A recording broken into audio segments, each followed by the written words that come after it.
Assalamualaikum warahmatullahi wabarakatuh. Sebe- Waalaikumsalam warahmatullahi wabarakatuh. Sebelumnya, izinkan kami untuk memperkenalkan diri. Nama saya Putri Aulia dengan NPM 24782026 kelas 3A. Selanjutnya teman saya. Perkenalkan, nama saya Intan Nabila dari kelas dari 3C dengan NPM 24782077. Saya Gadis Hermalasari dari kelas dari 3A dengan NPM 24782010. Di sini kami akan mempresentasikan materi tentang intellectual property atau kekayaan intelektual pada mata kuliah etika profesi dengan dosen pengampu kami, Pak Imam dan Bu Agis. Jadi dalam presentasi ini kami akan membahas pengertian, jenis-jenis, serta pentingnya perlindungan hak kekayaan intelektual di era digital. Slide selanjutnya. Pada slide pertama yaitu pendahuluan, yaitu kami akan membahas kasus Sinovel versus American Superconductor atau AMSC. Kasus ini menunjukkan pelanggaran besar terhadap kekayaan intelektual. Jadi Sinovel atau perusahaan asal Cina mencuri software kontrol turbin angin milik AMSC dari Amerika Serikat. Mereka merekrut seorang insinyur dari AMSC yang membocorkan kode sumber rahasia. Akibatnya, AMSC mengalami kerugian lebih dari 800 juta dolar Amerika dan reputasinya itu turun drastis. Kasus ini juga menunjukkan pentingnya perlindungan rahasia dagang lintas negara, terutama di era digital dan globalisasi teknologi seperti sekarang. Seperti kata Bill Gates dalam kutipan, yaitu intellectual property has the shelf life of a banana, yang artinya kekayaan intelektual itu bisa cepat rusak atau hilang nilainya kalau tidak dijaga dengan baik. Relevan dengan saat ini dengan munculnya AI generatif seperti ChatGPT, DALL-E yang menimbulkan pertanyaan baru soal kepemilikan karya digitalnya. Selanjutnya,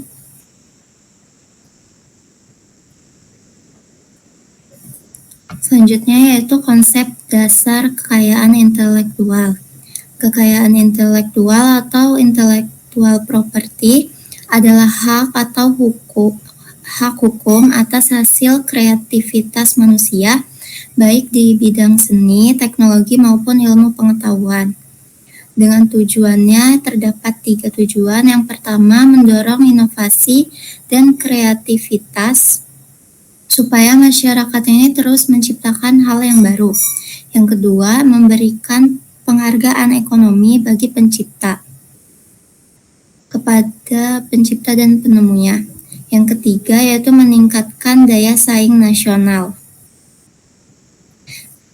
Lalu terdapat jenis utama kekayaan intelektual, terdapat 3 yaitu hak cipta, paten, dan rahasia dagang. Yang ketiganya ini menjadi dasar pelindungan bagi karya dan inovasi seseorang. Next.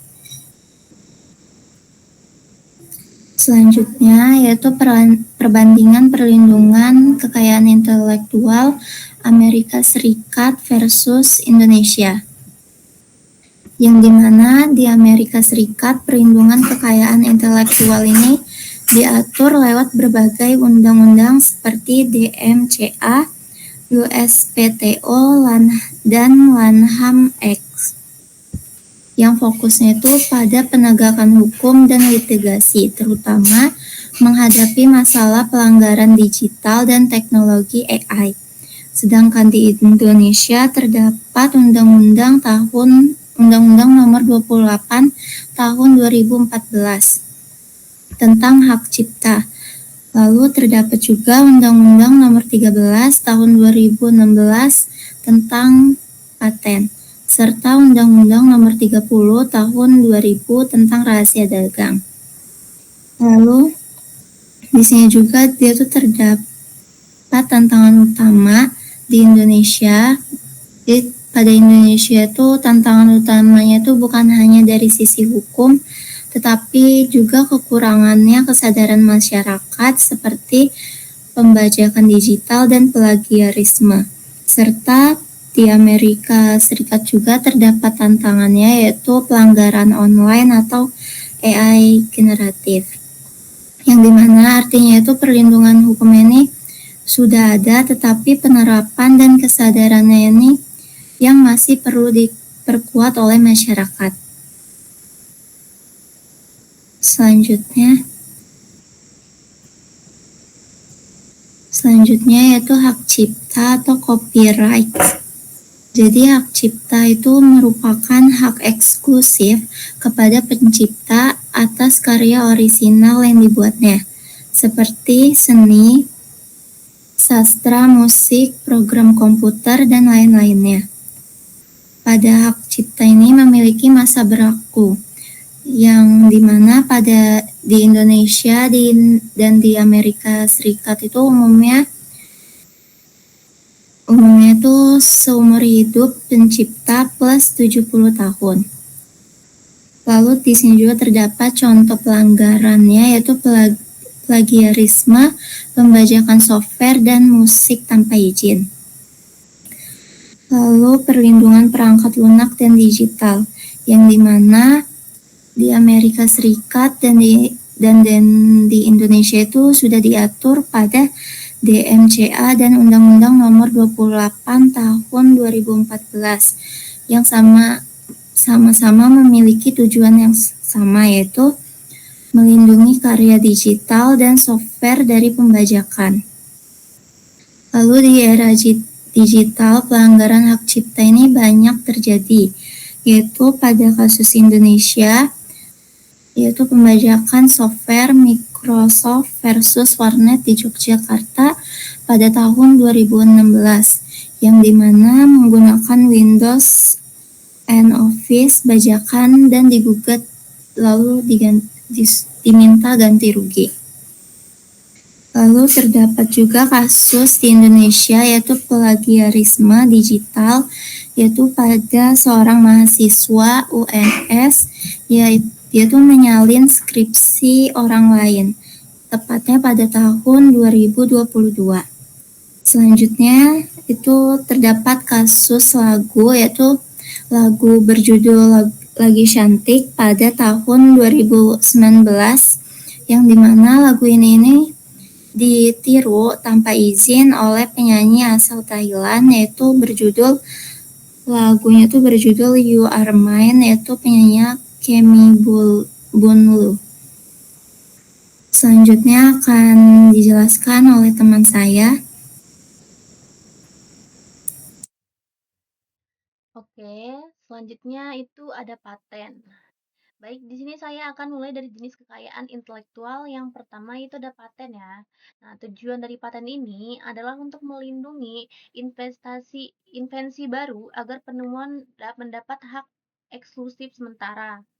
Nah, atas ciptaannya, syarat agar sebuah karya bisa dipatenkan adalah harus baru dan bersifat inventif dan dapat diterapkan dalam industri. Nah, di paten ini kita ada fokus utamanya. Di sini ada 3 fokus ya. Yang pertama itu ada utility patent. Nah, untuk berfungsi untuk teknologi baru. Nah, selanjutnya ada desain paten itu untuk bentuk atau desain produk. Yang ketiga itu ada plant patent, itu untuk tanaman hasil rekayasa genetik. Nah, di Indonesia juga paten ini diatur dalam Undang-Undang Nomor 13 Tahun 2016. Nah, contohnya secara lokal ada Gojek nih, mematenkan metode pemesanan transportasi digital. Nah, sementara kasus global yang terkenal adalah Apple versus Samsung. Nah, tahun 2011 sampai 2018 yang memperdebatkan desain smartphone dan fitur swipe to unlock. Selanjutnya ada slide, selanjutnya slide kedua. Selanjutnya, Dis. Nah, di slide selanjutnya itu ada rahasia dagang atau trade secret. Nah, jadi di sini tuh dia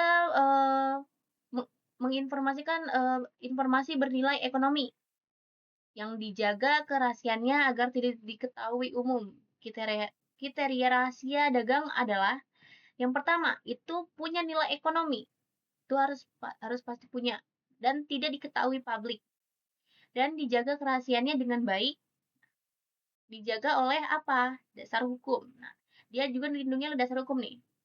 Ada Undang-Undang Nomor 30 Tahun 2000.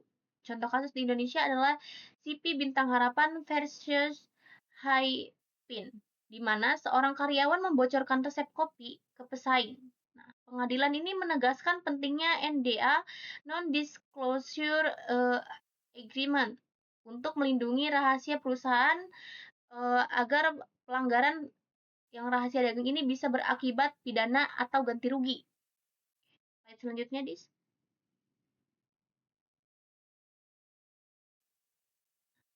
Di slide selanjutnya ini ada isu etika kekayaan intelektual. Nah, selain perlindungan hukum, ada juga isu etika dalam kekayaan intelektual.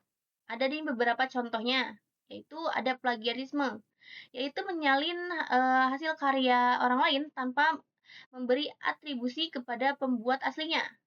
Yang kedua, ada rekayasa balik atau reverse engineering. Boleh dilakukan untuk belajar, tetapi tidak untuk menipu produk orang lain.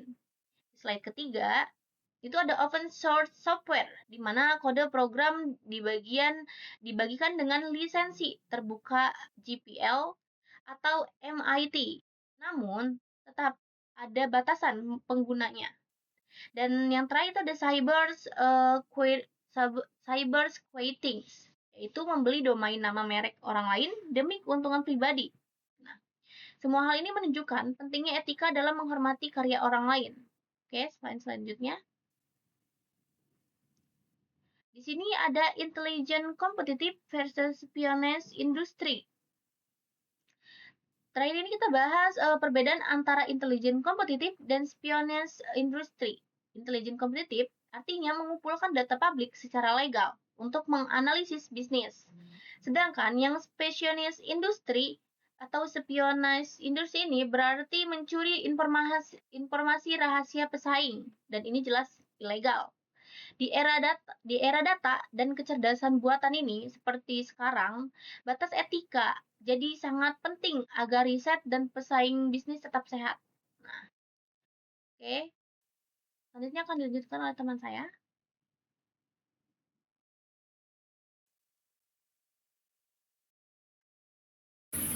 Baik, di sini saya akan melanjutkan yaitu pada konteks Indonesia. Nah, jadi di Indonesia ini ada beberapa lembaga seperti yang udah kita ketahui gitu ya, dan ini juga nama-namanya udah nggak asing kayak DJKI, Kominfo, dan BSSN, dan pastinya teman-teman di sini udah pada nggak asing ya. Nah, jadi DJKI ini dia ini singkatannya adalah Direktorat Jenderal Kekayaan Intelektual atau Kemenkumham. Nah, jadi kalau di sini pendaftaran dan perlindungan KI atau kekayaan intelektual. Nah, jadi untuk DJKI ini yaitu lembaga utama untuk mengatur pendaftaran, perlindungan, dan penegakan hukum kekayaan intelektual di Indonesia. Nah, jadi DJKI ini mengelola sistem elektronik hak cipta, elektronik paten, elektronik merek, dan basis data nasional. Nah, lalu DJKI ini berperan memastikan kreator lokal mendapat pengakuan hukum dan ekonomi atas karya mereka. Nah, lalu selanjutnya ada Kominfo atau Kementerian Komunikasi dan Informatika. Nah, yang dimana kalau Kominfo ini lebih nggak asing lagi ya buat kita dengar. Nah, kalau Kominfo ini, dia ini memiliki peran dalam pengawasan dan penindakan konten digital ilegal, termasuk situs pembajakan, plagiarisme online, dan pelanggaran hak cipta di internet. Nah, lalu Kominfo juga menyediakan kebijakan takedown terhadap konten digital yang melanggar Undang-Undang Hak Cipta, dan membantu edukasi literasi digital masyarakat. Lalu selanjutnya ada BSSN atau Badan Cyber dan Sandi Negara. Nah, kalau BSSN ini jadi fokusnya pada keamanan data, enkripsi, dan perlindungan informasi digital. Nah, BSSN ini berperan melindungi rahasia dagang dan data sensitif perusahaan dari kebocoran atau serangan cyber. Lalu selanjutnya, BSSN ini bekerja sama dengan DJKI dan Kominfo untuk menjaga keamanan ekosistem digital kekayaan intelektual. Nah, jadi tiga lembaga ini tuh saling bekerja sama gitu ya dalam melindungi kekayaan intelektual seseorang gitu. Mulai dari hak ciptanya seperti itu. Jadi tidak semena-mena orang lain tuh mengeklaim kalau dia ini telah jadi tidak semena-mena orang tuh bisa mengcopy hasil kita gitu, karena kalau udah dipatenkan maka seseorang udah nggak bisa lagi nge-copy gitu, kayak udah dijelasin tadi dia bakal kena hukuman karena udah ada undang-undangnya juga. Nah, lalu selanjutnya ada tantangan. Nah, tantangannya di sini yaitu ada pembajakan digital, kesadaran hukum yang rendah, karya AI tanpa pemilik jelas. Nah, jadi pembajakan digital yang tinggi ini misalnya kayak software, film, musik, ini tuh banyak dibagikan ilegal di situs streaming dan marketplace gitu. Nah, mungkin kalau teman-teman biasanya kalau nonton film gitu ya, mungkin ada yang bajakan gitu, karena itu tuh ilegal ya teman-teman. Seperti itu, nggak diperbolehkan juga sebetulnya. Biasanya kan ada film yang belum tayang, tetapi ada di situs-situs tertentu yang sudah tayang gitu. Nah, lalu ada kesadaran hukum yang rendah. Nah, jadi ini tuh banyak pelaku UMKM atau content creator dan mahasiswa belum memahami pentingnya mendaftarkan hak cipta atau hak paten. Nah, jadi buat teman-teman yang mempunyai karya gitu, berdasarkan dengan pemikiran kalian sendiri, itu mendingan kalian tuh cepet-cepet untuk meminta hak paten gitu, supaya karya itu tuh kalian bisa ngeklaim kalau itu tuh betul-betul milik kalian. Lalu ada karya AI tanpa pemilik jelas. Nah, jadi di sini tuh kalau hasil dari AI itu kan kadang generatif ya, belum diatur dalam hukum Indonesia gitu. Nah, sehingga banyak rawan gitu untuk klaim kepemilikan seperti itu. Itu yang menjadi tantangannya. Lalu ada upaya dan solusinya juga. Nah, solusinya ini kita ada sosialisasi kekayaan intelektual di kampus, pelatihan startup digital. Nah, mungkin kalau sosialisasi kekayaan intelektual di kampus itu DJK ini melakukan program Mobile Intellectual Property Clinic ke universitas untuk edukasi dan pendaftaran hak cipta mahasiswa. Nah, kalau untuk pelatihan startup digital ini, pemerintah mendorong startup untuk mendaftarkan hak cipta, merek, dan paten sejak awal supaya inovasinya ini terlindungi. Nah, kita juga bisa berupaya nih dengan kampanye, yaitu kampanye kesadaran KI. Nah, jadi bisa dengan cara itu kolaborasi DJKI, Kominfo, BSSN untuk literasi hukum digital melalui media sosial dan webinar nasional. Seperti itu. Nah, jadi kalau kita lihat nih dari konteks Indonesia, sebenarnya Indonesia ini udah punya hukum yang lengkap gitu ya, tetapi ada juga nih tantangan-tantangannya. Maka dari itu kita harus bisa untuk menghapuskan tantangan-tantangan tersebut dengan upaya-upaya yang tertera di sini. Selanjutnya, ini ada studi kasus akhir. Nah, jadi kasusnya ini AI dan hak cipta digital. Siapa pemiliknya? Nah, untuk AI generatif ini kayak ChatGPT, Midjourney, and DALL-E ini mampu membuat karya seperti musik dan gambar. Nah, dari sini ini tuh kayak membuat pertanyaan mungkin ya, kayak ini tuh siapa sih pemiliknya gitu. Nah, ada juga kalau dari perspektif global, dari Amerika Serikat dan Eropa ini, hak cipta itu tuh hak cipta hanya untuk manusia gitu. Nah, jadi mungkin kayak AI gitu itu nggak bisa gitu ya untuk diberi hak cipta seperti itu. Kalau dari gambarnya, teksnya seperti itu. Nah, lalu ada juga perspektif Indonesia, yaitu Undang-Undang Nomor 28 Tahun 2014. Yaitu penciptanya ini sama, harus manusia juga pada pasal 1 ayat 2.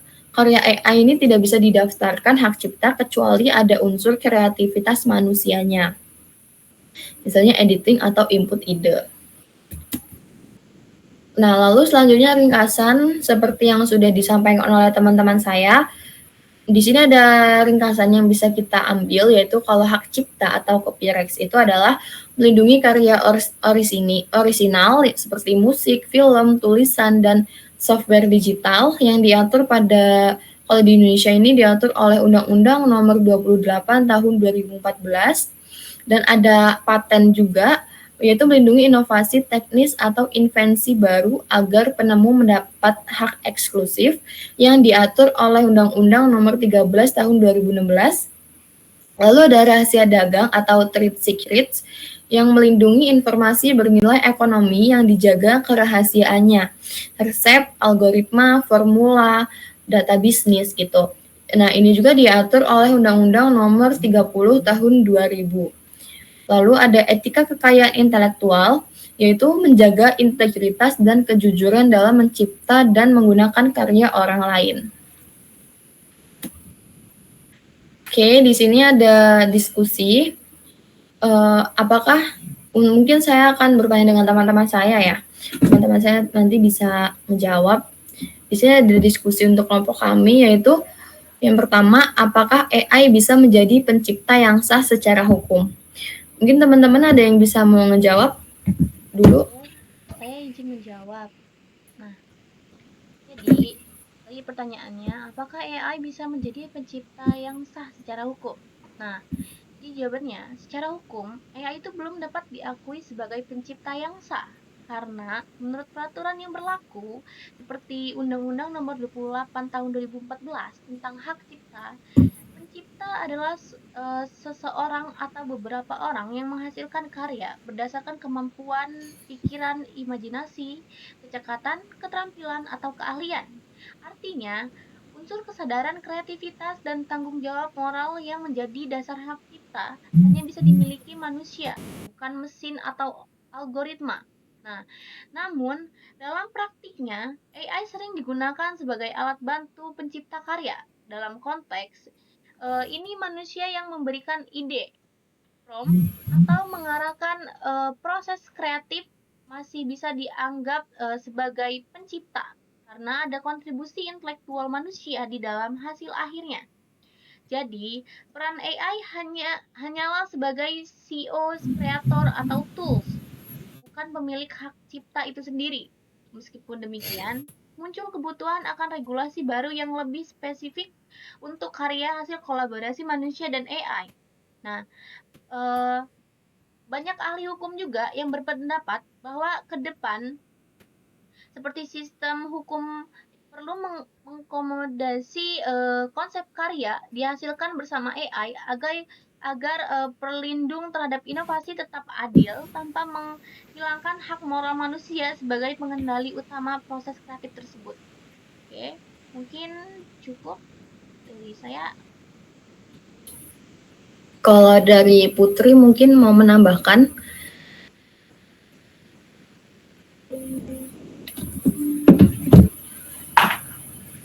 Mungkin kalau menurut saya AI ini belum bisa dianggap sebagai pencipta yang sah secara hukum karena menurut Undang-Undang Nomor 28 Tahun 2014 tentang hak cipta itu yang dimaksud menciptakan manusia yang memiliki kemampuan berpikir dan menciptakan karya berdasarkan ide atau kreativitasnya. Nah, sedangkan AI ini hanya berfungsi sebagai alat bantu yang menghasilkan karya berdasarkan perintah atau data dari manusia. Jadi kalau ada karya yang dihasilkan oleh AI, hak ciptanya biasanya tuh diberikan kepada manusia yang memberikan ide, instruksi, atau melakukan penyuntingan terhadap hasil AI-nya tersebut. Contohnya tuh kalau misalnya kita tuh mau membuat gambar di Midjourney dan dia tuh bakal mengatur prompt serta melakukan editing, maka dia tuh yang dianggap sebagai penciptanya, bukan si AI-nya ini. Mungkin cukup sih. Oh, jadi kalau kita nge-prompt gitu di AI itu bisa kita gitu yang jadi pemiliknya gitu? Iya, bukan AI-nya. Oh, itu untuk diskusi yang pertama. Kita lanjut ke diskusi yang kedua ya, yaitu mengapa pelanggaran kekayaan intelektual marak di sektor digital. Mungkin bisa dari saya dulu ya. Nah, di sini mengapa sih gitu? Nah, karena pelanggaran kekayaan intelektual di sektor digital ini terjadi karena akses internet yang terbuka dan murah gitu, dan membuat konten digital ini kayak musik, software, film, karya seni gitu ini mudah disalin dan disebarluaskan tanpa izin.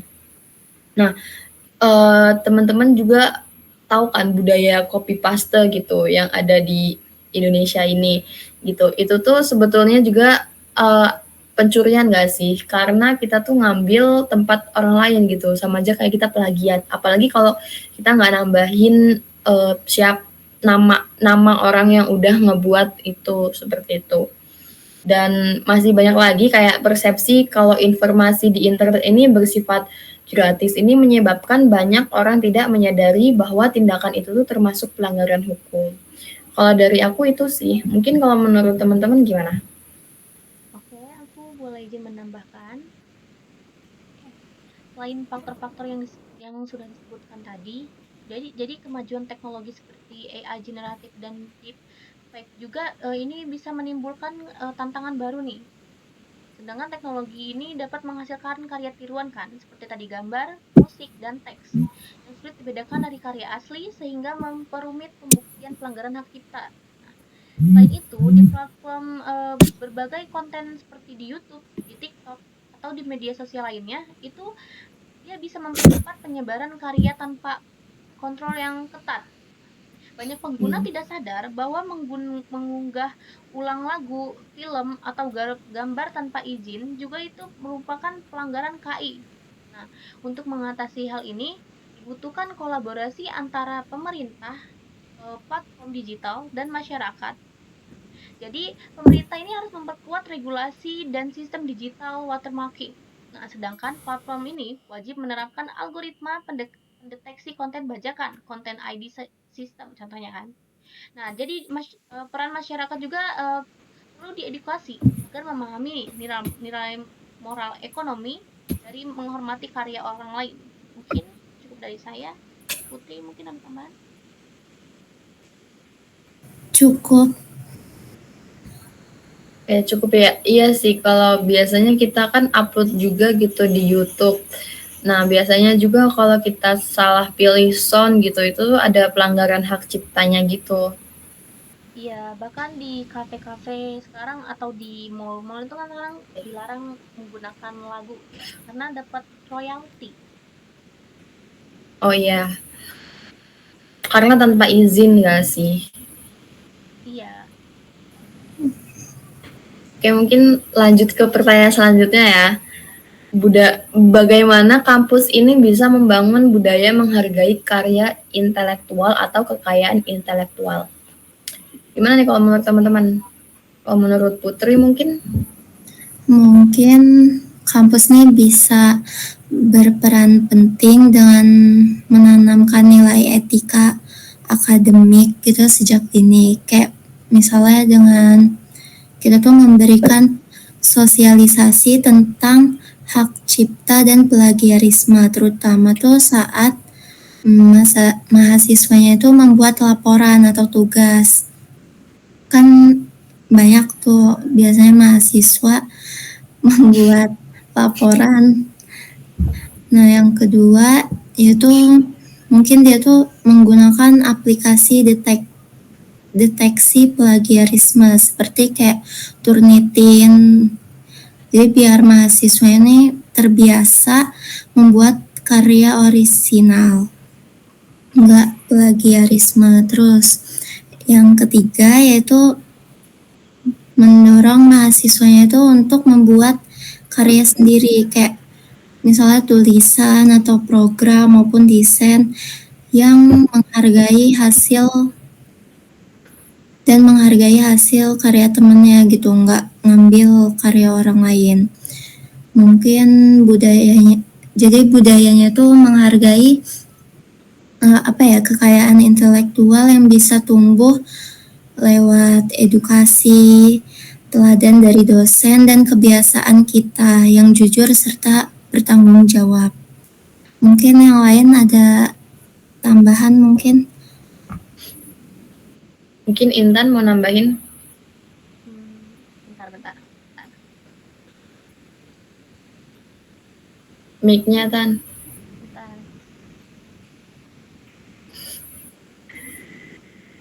Oke, mungkin di sini saya izin menambahkan ya. Mungkin kita bisa menambahkan langkah-langkah lainnya juga ini yang bisa kita lakukan atau kita terapkan dengan ngadain kompetisi karya orisinal tadi kan, yang pemenang ini dapat penghargaan hak cipta atau paten sederhana. Nah, dan juga di prodi kita itu kan ada mata kuliah etika profesi. Nah, itu juga bisa menjadi apa ya? Edukasi atau masukan buat kita juga kan. Jadi selain itu kita juga bisa menambahkan materi etika, kan kita udah aja nih di prodi kita. Nah, mungkin di prodi lain etika profesi nggak tahu ya ada atau enggak. Mungkin nanti kita bisa collab dengan organisasi-organisasi untuk mengadakan seminar atau webinar gitu untuk tentang materi etika ini. Jadi serta ngasih pelatihan tentang lisensi terbuka kayak Creative Commons atau open source itu kan. Dengan begitu kan mahasiswa nggak cuma paham cara menghargai karya orang lain, tapi juga bisa termotivasi buat jadi pencipta kreatif, orisinal, dan tetap etis dalam berkarya. Mungkin ada tambahan lagi, Gadis? Mungkin menyimpulkan aja ya.